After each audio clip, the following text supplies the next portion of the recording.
මෝචරියක් කියන්නේ මළගිය අය විවේක ගන්න තැනක් විතරක් නෙවෙයි. ඒක ජීවත්ව ඉන්න අපිට දරාගන්න බැරි තරම් බරක් තියෙන තැනක්. රෑ 12 පහ වුණාම ඒ වාතය වෙනස් වෙනවා. අයිස් වගේ සීතල හුළඟක් කොරිඩෝ දිගේ ඇවිදිනවා. ඔයාලට දැනේවි. මම මීට කලින් මේවා විශ්වාස කළේ නැහැ. මේ සිද්ධිය වෙනකම්. එදා රෑ මම විතරයි සේවයට හිටියේ. අලුතෙන් ගෙනාපු මැදිවියේ මිනිස්සෙක්ගේ දේහයක් මම අංක 14 ලාච්චුවට ඇතුළු කළා. ඒ මිනිස්සයා මැරිලා තිබුණේ හදිස්සි අනතුරකින්. එයාගේ මුහුණේ තිබුණේ පුදුම බයක පෙනුමක්. මම ලාච්චුව වහන්න හදද්දිම මට දැනුණා කවුරු හරි මගේ බෙල්ලට පිටිපස්සෙන් හුස්ම හෙලනවා වගේ. ඒ හුස්ම මලවිනියක් වගේම ගඳයි සීතලයි. මම ආපහු හැරිලා බැලුවා. කවුරුත් නැහැ. ඒත් මම ආපහු හැරෙද්දිම අර වහපු ලාච්චුව ඇතුලෙන් නියපොතු වලින් හූරන සද්දයක් ඇහෙන්න ගත්තා. හරියට කවුරු හරි ඒ යකඩ ලාච්චුව ඇතුලේ ඉඳන් ඒක හූරනවා වගේ. මගේ හදවත නතර වෙන්න වගේ ආවා. මම දන්නවා ඒ මිනිස්සයා මැරිලා කියලා. මම හිමින් අත තියලා ඒ ලාච්චුව එළියට ඇද්දා.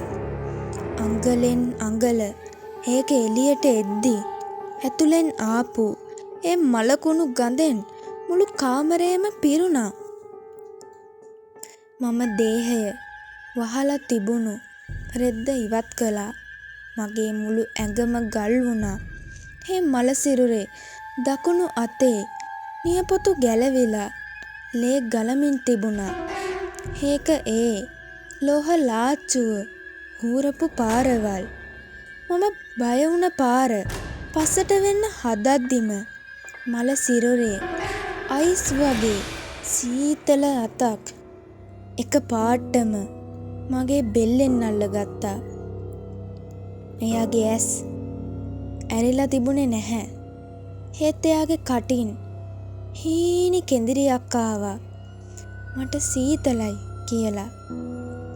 මම කොහොම හරි ඒ අත ගසලා දාලා එළියට දිව්වා. පහුවදා බලද්දි හැම දේම සාමාන්‍යයි. ඒත් එක දෙයක්. ඒ දේහයේ නියපොතු අතර ලෝහ කෑලි තිබුණා කියලා පශ්චාත් මරණ පරීක්ෂණ වාර්තාවේ තිබුණා. ඒ කියන්නේ ඒ මිනිස්සයා රාජ්‍යය ඇතුලේ ඉඳන් ඒක ඇත්තටම හීරුවා. අදටත් මම රෑට තනියම ඉන්නකොට අංක 14 ලාච්චුව දිහාවෙන් ඒ හූරන සද්දය මට ඇහෙනවා. ඔයාලට කවදම හරි දවසක රෑක තනියම ඉද්දී බෙල්ල පිටිපස්සෙන් සීතලක් දැනුණොත් පිටිපස්ස හැරිලා බලන්න එපා. මොකද ඒ ඉන්නේ ඔයා හිතන කෙනා නොවෙන්න පුළුවන්. ඔයාගේ අදහස මේ ගැන මොකක්ද? ඔයත් මේ වගේ සිද්ධියකට මුහුණ දීලා තියෙනවද? පහලින් කමෙන්ට් කරන් යන්න. එහෙනම් මම අදට ගිහිල්ලා එන්නම්. මේ ස්ටෝරි විත් ලවී